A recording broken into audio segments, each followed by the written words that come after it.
Bom dia, sexto ano, bom dia, professores e alunos. Mais uma aula de língua portuguesa e hoje, tipo assim, é nossa língua. Vamos ao tema da aula, adequação linguística de acordo com o contexto. A habilidade do currículo paulista, professores, deem um print na tela, EF 69 LP 55. Eu sou a professora Andreia e eu vou moderar a aula da professora Elaine. Bom dia, Elaine. Bom dia, Andreia. Bom dia, alunos, pais, professoras que nos acompanham, tudo bem? Sou a professora Elaine. Continuaremos com as nossas aulas sobre variedade linguística e hoje teremos aí uma surpresa no final da aula, tá bom? Então, continuando, temos aí objetivos da aula. Ler e analisar tirinha de humor, a fim de inferir sentidos a partir da linguagem utilizada pelos autores. Desenvolver as habilidades de leitura e interpretação de texto não verbal, ok? Esse material, então, ele está adaptado, né? A partir da aula 5, sequência 2, o caderno Aprender Sempre, volume 1. Temos aí o site. Caso tenha algum aluno que por algum motivo não tenha o material, pode acessar e baixá-lo, tá bom? Iniciando aí com a nossa perguntinha, bem parecida com a que fizemos nas outras aulas, tá? Para vocês responderem. Então, pensem. Quando você está conversando com alguém da sua família, com seus amigos ou com algum desconhecido, você usa o mesmo vocabulário ou alterações na fala? Dê exemplos. Tá? Um minutinho para vocês responderem. Vamos lá?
Vamos lá, Elaine. Vamos lá.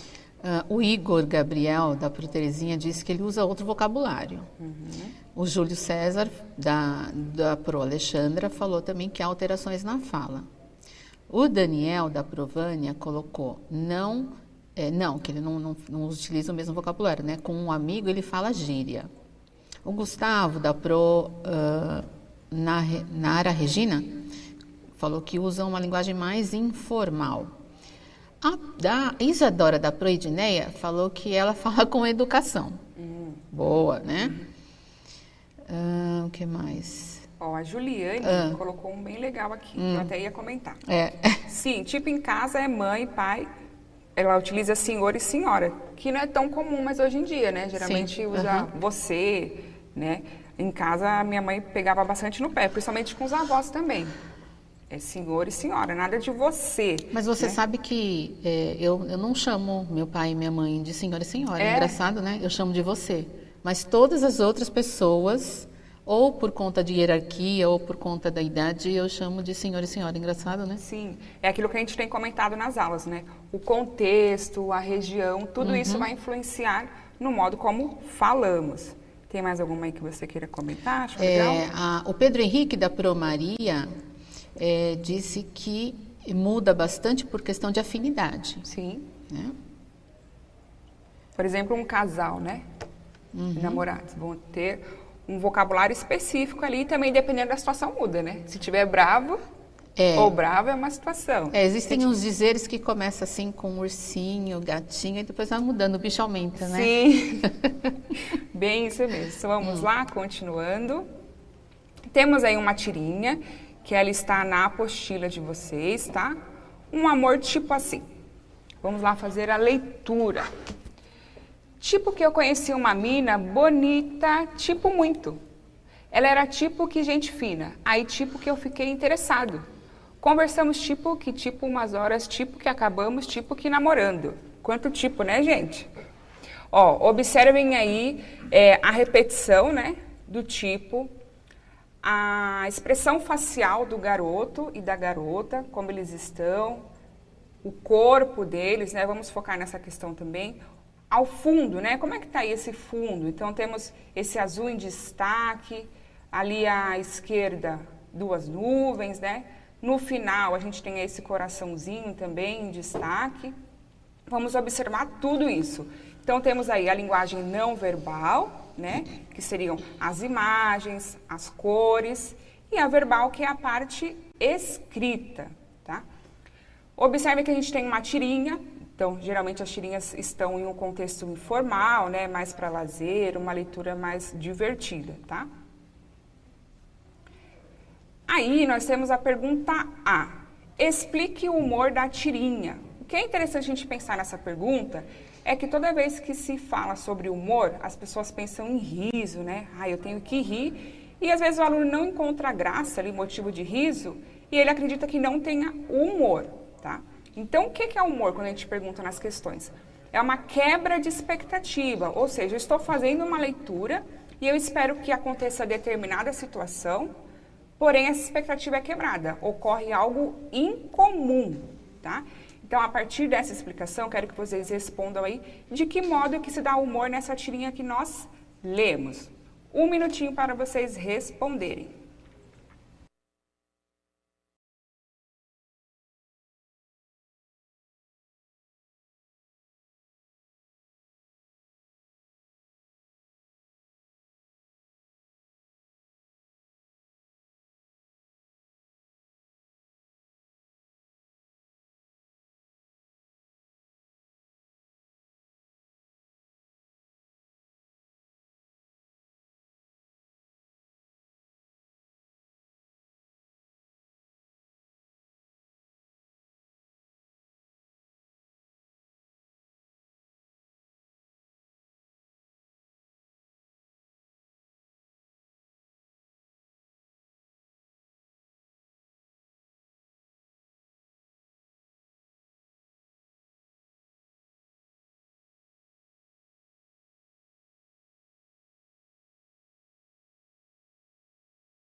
O Matheus da Procélia disse que ele fala tipo a cada frase, que ele fala toda hora. O Eric da Proluísa, que ele fala toda hora, ele faz uma pergunta, né? O Igor da Proterezinha disse que ele fica sério. O humor, Adriele da Promaria Isabel. O humor está na personagem sempre falar tipo. Isso, muito bem. Então, compartilhem aí a resposta para eles, por favor, na tela. Então, o humor da tirinha consiste na repetição do termo tipo, que evidencia a alegria do garoto e um vício de linguagem. Eu estava olhando aí as minhas aulas e eu vi que o meu vício é o né. Eu coloco né. Tem um outro que eu não lembro agora, mas o né é bem forte aí na minha fala. Tá? Então, retomando, né? O humor, por conta dessa quebra de expectativa. Embora seja um texto informal, a gente não espera que tenha tanta repetição do tipo, né? Ele está tão alegre que ele fica ali tipo, tá bom?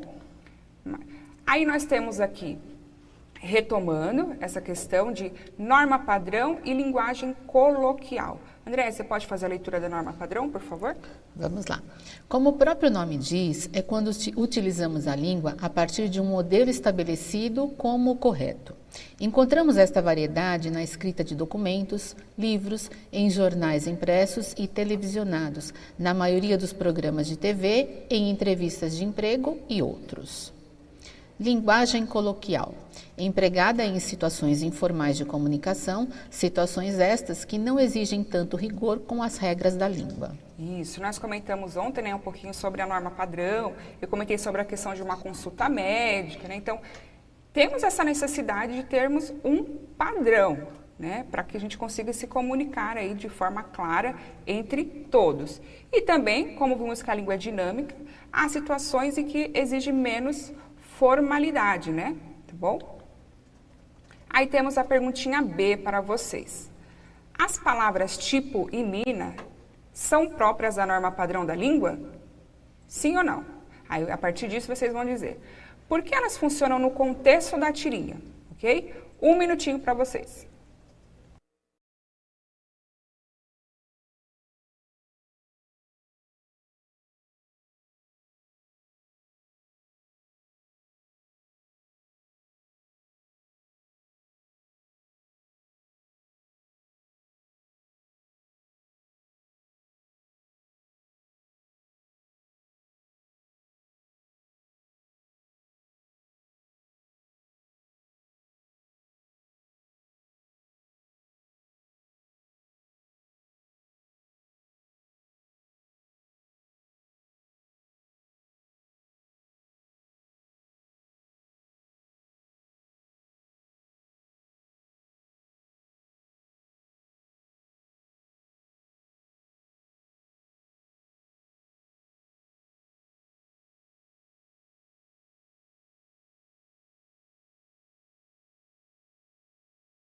Vamos lá, Elaine. O Matheus colocou: tipo e mina não são norma padrão porque são gírias. Aí a Producineia colocou: não são, pertencem à linguagem coloquial e funcionam para acentuar o humor. Aí o Pedro colocou assim, da Provânia: sim, porque ele é jovem. Então eu entendi o que ele quis, né? Que mais? É uma maneira, o João Henrique da ProSandra, é para se expressar de uma maneira, eu acho. Legal. Ontem a gente falou um pouquinho sobre essa questão da idade, né, que vai interferir também no modo que falamos. Então coloquem a resposta aí para eles, por favor. Vocês responderam certinho. As palavras tipo e mina não fazem parte da norma padrão da língua, mas sim de uma linguagem coloquial. Por isso, elas funcionam no contexto da tirinha. A tirinha tem esse tom de informalidade, né, o gênero, e o que acontece ali nela, ou a situação, também é uma situação informal, tá? Então, por isso que está adequada aí a este contexto, ok? E representando os adolescentes, né? Perfeito. A fala dos adolescentes, né? Isso, muito bem. Aí temos mais duas variedades que nós vamos ver, ok? Variedade social. Vou fazer a leitura para vocês. E aí depois a gente vai ter aí uma surpresa. Vamos lá. Variação social. Ocorre de acordo com as características socioculturais, ou seja, a cultura de determinada sociedade, compartilhadas pelos falantes, classe socioeconômica, idade, profissão, interesses, entre outros. Então, ali dentro de um espaço social, nós vamos ter uma característica específica e, a partir disso, a língua vai se adequar. Então, temos um exemplo aí, mais da fala dos skatistas, tá? Então, vamos lá. Me perdoem se eu falhar aí no inglês. Fui mandar um frontside board slide no corrimão, mas me atrapalhei e tomei uma vaca. O Tru veio me dar uma força. Olha, observe como é bem diferente aí esse contexto que nós temos, tá? Aí temos aí, ó, o significado, né? Então, o primeiro lá, o número 1, manobra de skate. O segundo, a pessoa caiu, né? E o terceiro é um amigo. Então, dentro desse contexto, a língua se adequou e tivemos aí uma variedade. Depois temos a situacional, dentro de uma situação específica. Então, essa variação está relacionada à situação de comunicação, isto é, modo da língua em que o falante se comunica, o contexto, como nós vimos lá, o contexto do menino apaixonado, né, que ele conhece a garota. Com quem ele está falando, que é o interlocutor, além da intenção que se tem ao comunicar a mensagem. Exemplo, temos aqui uma situação específica, um colaborador de uma empresa. Ele poderia falar assim, e presta aí o carro? Será que estaria adequada situação aí de uma empresa, empregador, né, e colaborador? Ou a segunda opção, caro diretor, venho requerer o uso do carro por nosso departamento esta semana. Então, observem, aquilo que eu tenho dito muito para vocês. Dentro de um contexto, a primeira fala estaria incorreta. Então, a gente poderia falar, sim, que dentro desse contexto, o uso está inadequado da língua, tá? Porque não cabe no contexto. Então, o segundo estaria adequado para a situação de formalidade ali. E aí, para a gente deixar essa aula aí mais animada, né, com um sentido assim mais palpável, eu convidei para falar com a gente o Leandro Rodrigues. Leandro, tudo bem? Tudo bem, professora Elaine? Tudo bem. O Leandro, ele é nosso operador de mídias aqui no Centro de Mídias, nos ajuda bastante. E ele tem aí uma outra profissão também. Ele é um fotógrafo do surf. E aí eu convidei ele para falar para a gente um pouquinho sobre as gírias dessa área, o contexto, tá bom? Espero que vocês gostem. Fiquem atentos ao vocabulário, tá? Leandro, se apresenta pra gente aí, eu já dei uma prévia, né? Por que você entrou nessa área das mídias e fotografar o surf? O que te levou a isso? Aloha, galera, tudo certo? Meu nome é Leandro Rodrigues, eu sou fotógrafo, cinegrafista, trabalho com audiovisual já há algum tempo e gosto muito da natureza, né? Isso me veio a fazer também, estou estudando biologia, quero sempre estar mais perto da natureza e poder registrar esses momentos, essa parte tão esquecida, às vezes, né, pela maioria das pessoas, que acabam tendo uma vida corrida e não podem curtir a natureza como eu acho que todo mundo deveria. Show de bola, hein? A questão da biologia, na verdade, era uma das formações que eu tinha vontade de fazer também. E eu quero, né? Tenho vontade. Eu acho super legal também esse contato da natureza. Reviva a gente, né? Anima muito. Demais. E aí, Leandro, pensando nessa questão, eu separei aqui algumas perguntinhas para você. Então, a primeira seria, tem alguma gíria que era utilizada na área do surf específica e hoje não é mais utilizada? Eu acho que assim, num contexto geral, a sociedade vai mudando a forma de falar, né? Então, eu não diria que só no contexto do surf em si, mas a gente vê gírias que eram faladas nos anos 80, que hoje você fala, até faz com que você fique mais velho perante um adolescente, assim, que nunca ouviu falar, e se ouviu foi dos avós, né? Então, acho que a sociedade vai se moldando quanto a isso. Acho que não é algo específico do surf, assim, em si. Sim, legal esse comentário dele, que quando eu estava montando uma aula, é uma dessas aí. Eu mandei mensagem para minha sobrinha e falei assim, ô Bia, essa gíria aqui ainda é utilizada? Eu não quero pagar mico lá. Me fala aí, me atualiza, né? Minha sobrinha tem 18 anos. Bem legal esse seu comentário. Aqui mais uma perguntinha. Se você já esteve em algum contexto que você utilizou alguma gíria do mundo do surf que era inadequado ou vice-versa, aí o pessoal ficou assim, o que o Leandro está falando? Eu acho que assim, essa questão da gíria, a gente tem que saber a hora de usar, né? Porque senão pode parecer uma falta de respeito, dependendo da ocasião. A pessoa pode entender, interpretar de outra maneira, então eu, por exemplo, eu tive uma educação que